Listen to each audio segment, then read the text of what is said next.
Genetically modified organisms, or GMOs, have become a hot topic in the world of agriculture and food production.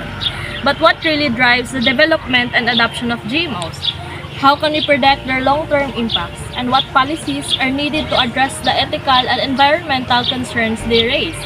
Today, we're going to explore the social construction of knowledge behind GMOs, look at historical agricultural revolution, and discuss policies that could guide their future.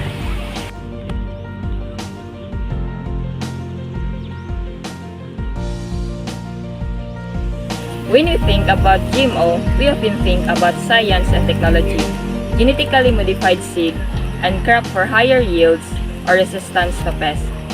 But the development and adoption for GMOs are not just about scientific knowledge. They're deeply influenced by social, economic, and political factors.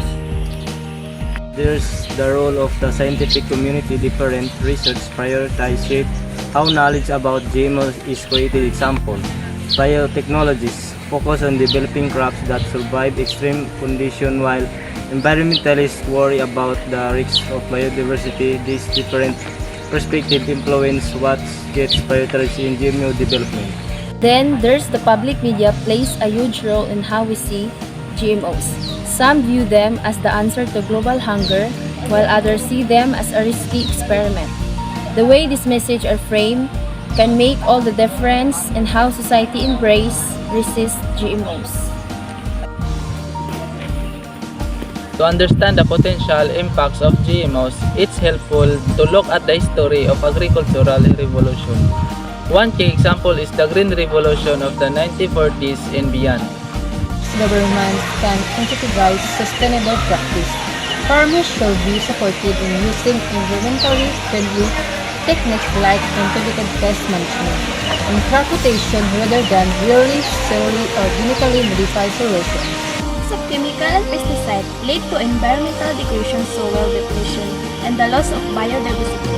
Small-scale farmers were often left behind and able to keep up with the high cost of industrial farming methods.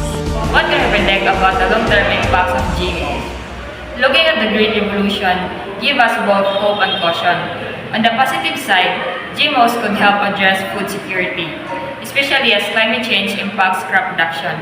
But just like the Green Revolution, GMOs could also exacerbate inequalities, concentrate power in the hands of a few corporations, and create new environmental challenges.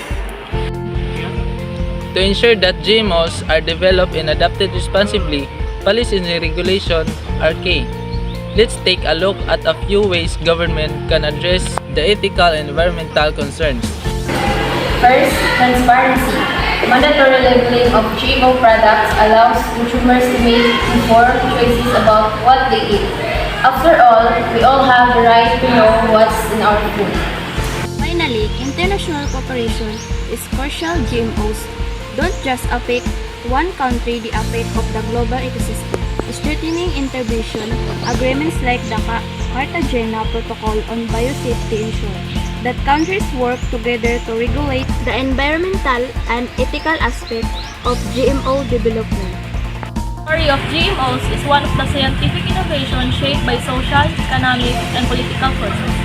By learning from past agricultural revolution and implementing thoughtful policies, we can ensure that GMOs help create a more sustainable and equitable future for agriculture.